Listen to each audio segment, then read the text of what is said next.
नमस्कार, स्वागत है आप सबका बीपी कंपटीशन एकेडमी में।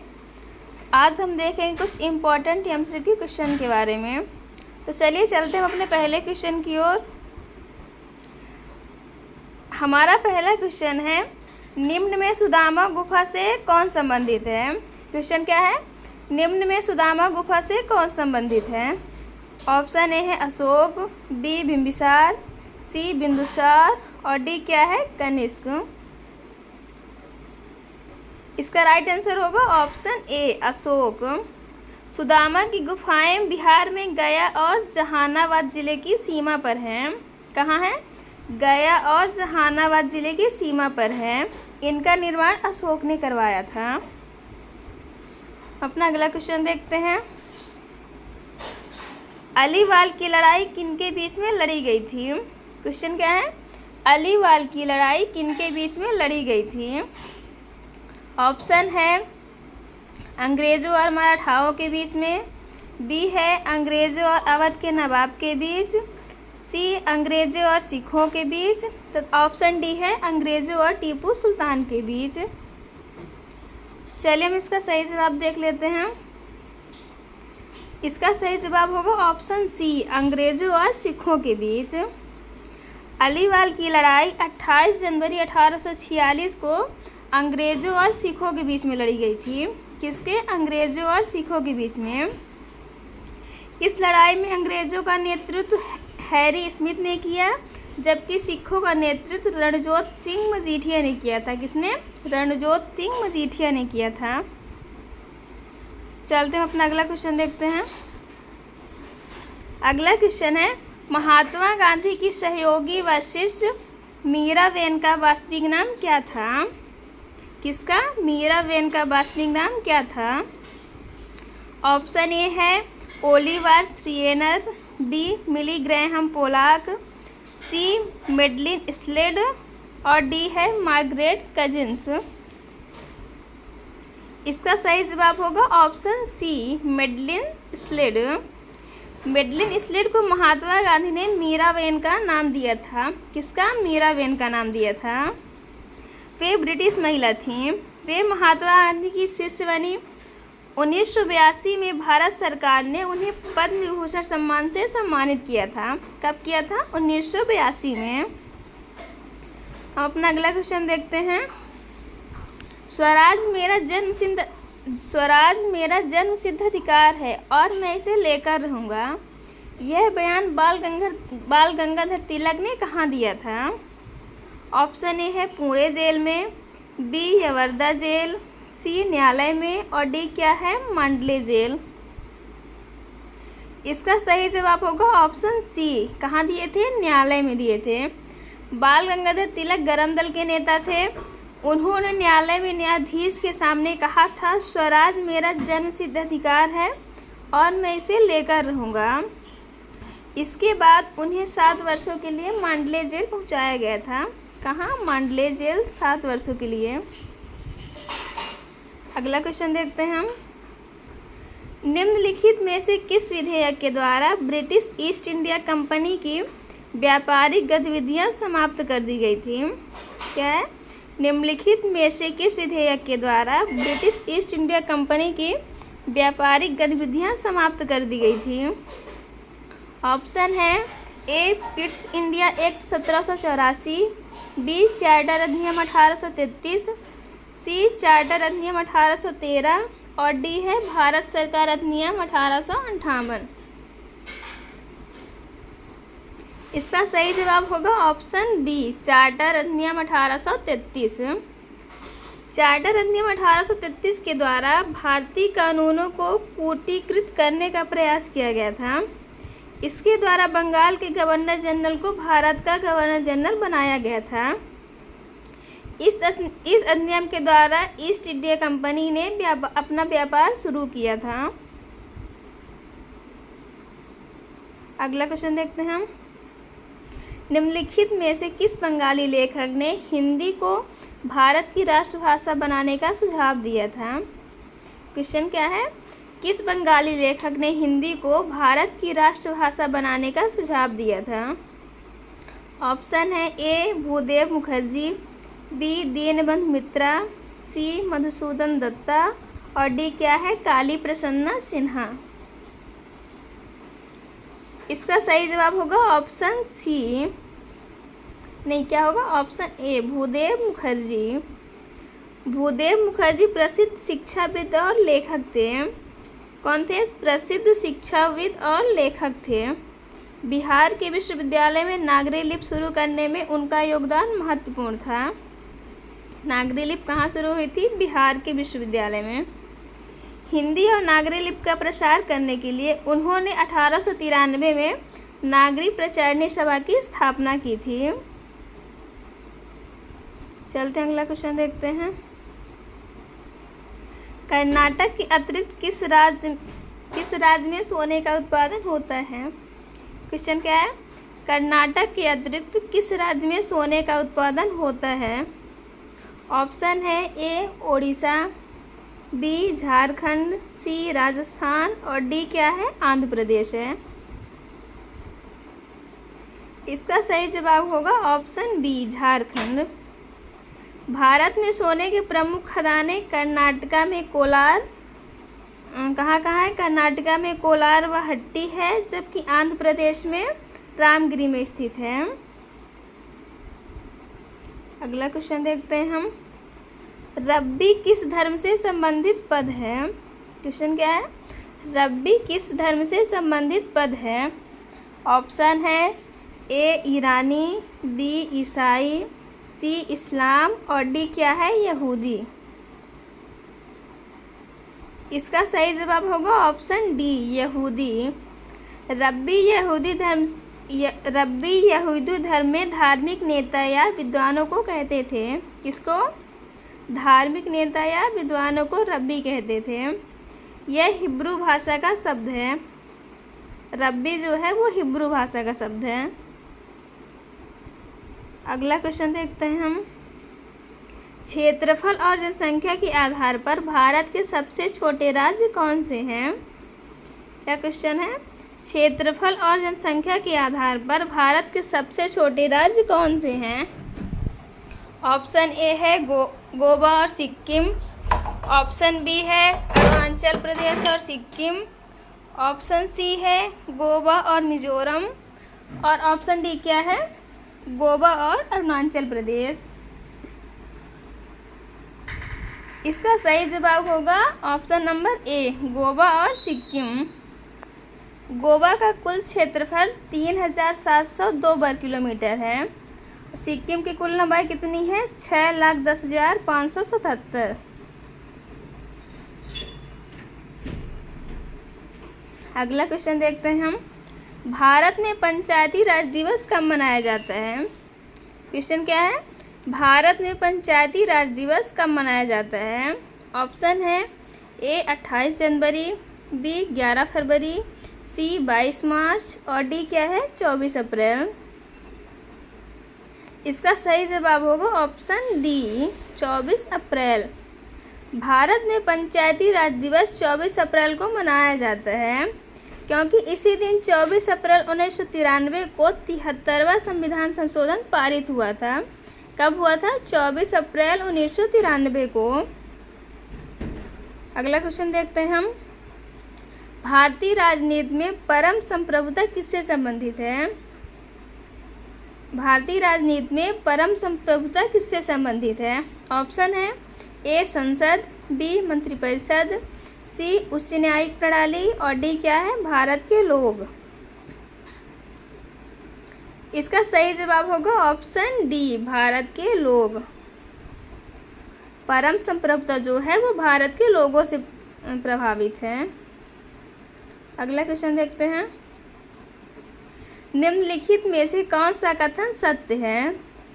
ऑप्शन है ए भाग 9 पंचायतों जबकि भाग 9A नगर पालिकाओं से संबंधित है, बी है भाग 9 नगर पालिकाओं जबकि भाग 9A पंचायतों से संबंधित है, सी है दोनों सही है और ऑप्शन डी क्या है कोई भी सही नहीं है। इसका सही जवाब होगा ऑप्शन ए भाग 9 पंचायतों जबकि भाग 9A नगर पालिकाओं से संबंधित है। अगला क्वेश्चन देखते हैं। भारत में सर्वाधिक बार कौन सा आपातकाल लगाया गया था? क्या है? भारत में सर्वाधिक बार कौन सा आपातकाल लगाया गया था? ऑप्शन है ए राष्ट्रीय आपातकाल, बी संवैधानिक आपातकाल, सी वित्तीय आपातकाल या डी राजनीतिक आपातकाल।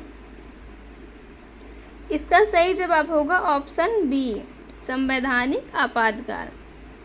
भारत में सर्वाधिक बार संवैधानिक आपातकाल लगाया गया था। अगला क्वेश्चन देखते हैं। 61वें संविधान संशोधन 1988 द्वारा वयस्क मताधिकार की आयु 21 से 18 कर दी गई। वयस्क मताधिकार की आयु किस अनुच्छेद में है? ऑप्शन है ए अनुच्छेद 322, बी अनुच्छेद 325, सी अनुच्छेद 326 या डी अनुच्छेद 330। इसका सही जवाब होगा ऑप्शन सी अनुच्छेद 326। अगला क्वेश्चन देखते हैं। ब्रिटिश राज के विरुद्ध आंदोलन के लिए नौजवान भारत सभा की स्थापना किसने की? क्या क्वेश्चन? ब्रिटिश राज के विरुद्ध आंदोलन के लिए नौजवान भारत सभा की स्थापना किसने की? ऑप्शन है ए चंद्रशेखर आज़ाद, बी सूर्यसेन, सी भगत सिंह और डी क्या है विनायक दामोदर सावरकर। इसका सही जवाब होगा ऑप्शन सी भगत सिंह। भगत सिंह ने मजदूरों, किसानों व युवाओं को एकत्रित करके नौजवान भारत सभा की स्थापना मार्च 1926 में की थी। कब की थी? मार्च 1926 में। अगला क्वेश्चन देखते हैं। पांडवंश की राजधानी क्या थी? क्वेश्चन क्या है? पांडवंश की राजधानी क्या थी? ऑप्शन है ए टोंदी, बी मुसिरी, सी मदुरै या डी कावेरीपट्टनम। इसका सही जवाब होगा ऑप्शन सी मदुरै। पांडवंश की राजधानी मदुरै थी। अगला क्वेश्चन देखते हैं। सी राजगोपालाचारी द्वारा प्रतिपादित किए गए CR फार्मूला के संबंध में निम्नलिखित में से कौन सा कथन सही है? ऑप्शन है ए इनमें जिन्ना और मुस्लिम लीग ने वार्तालाप का समर्थन किया गया था, बी इसमें मुस्लिमों को अलग राज्य दिए जाने के लिए जनमत संग्रह की सिफारिश की गई थी, सी है यह 1944 की जिन्ना गांधी वार्तालाप का आधार बना और ऑप्शन डी क्या है उपरोक्त सभी सही है। इसका सही जवाब होगा ऑप्शन डी उपरोक्त सभी सही हैं। CR फार्मूला का उद्देश्य मुस्लिम लीग और भारतीय राष्ट्रीय कांग्रेस के बीच के गतिरोध को खत्म करना था।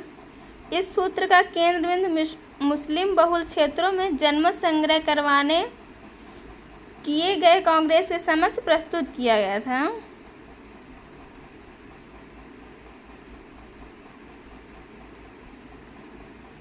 अगला क्वेश्चन देखते हैं हम। 1976 में कोपे पोसा किस अपराधों को नियंत्रित करने के लिए लगाया गया था? क्वेश्चन क्या है? 1976 में कोपे पोसा किन अपराधों को नियंत्रित करने के लिए लगाया गया था? ऑप्शन है ए आतंकी अपराध, बी आर्थिक अपराध, सी धार्मिक अपराध और डी क्या है अंतर्राष्ट्रीय अपराधों। इसका सही जवाब होगा ऑप्शन बी आर्थिक अपराधों। कोपे पोसा आर्थिक अपराधों को नियंत्रित करने के लिए लगाया गया था। कोपे पोसा का फुल फॉर्म क्या है? Conservation of foreign exchange and prevention of smuggling activities. अगला क्वेश्चन देखते हैं। 1946 में गठित अंतरिम सरकार के उपराष्ट्रपति कौन थे? ऑप्शन ए है doctor S Radhakrishnan, B Jawaharlal Nehru, C Rajagopalachari और डी क्या है राजेंद्र प्रसाद। इसका सही जवाब होगा ऑप्शन बी जवाहरलाल नेहरू। भारत में अंतरिम सरकार की स्थापना 2 सितंबर 1946 को हुई थी। कब हुई थी? 2 सितंबर 1946 को हुई थी। Sir cloud ocean lake commander in chief, जबकि जवाहरलाल नेहरू इस सरकार के उपराष्ट्रपति थे।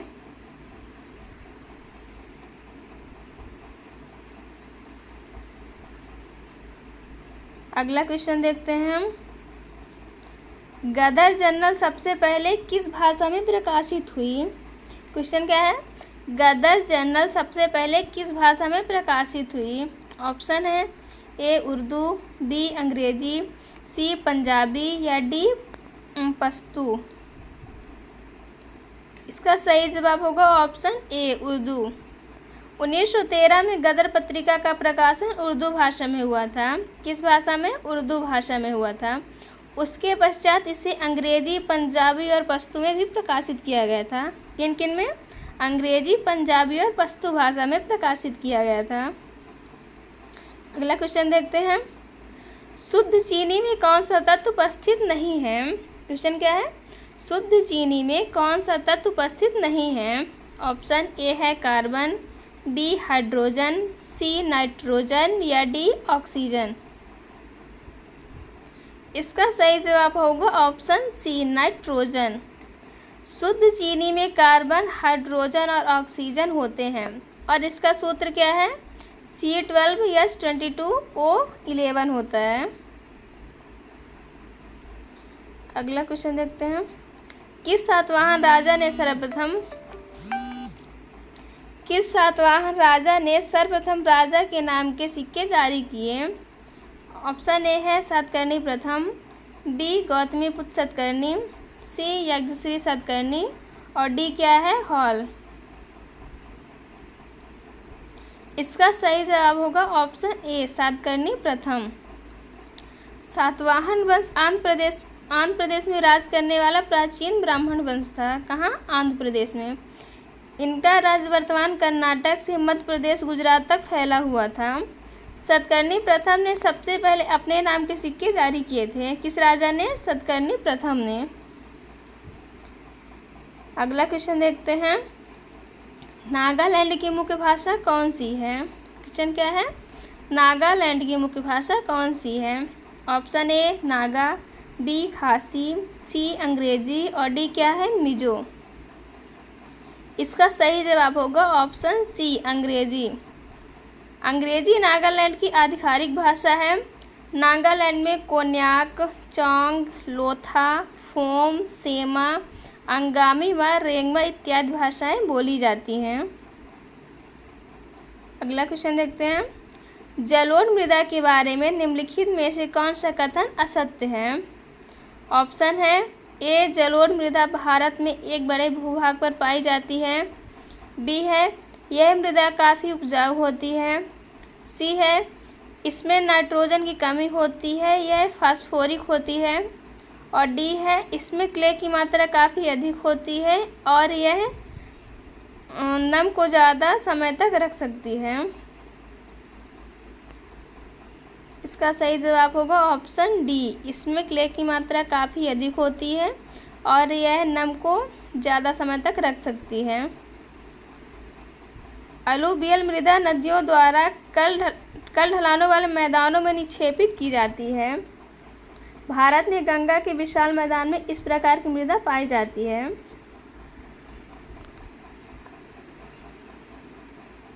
तो चलिए यहाँ से हमारा क्वेश्चन समाप्त हुआ। बाकी क्वेश्चन हम अगले वीडियो में देखेंगे। तब तक के लिए धन्यवाद।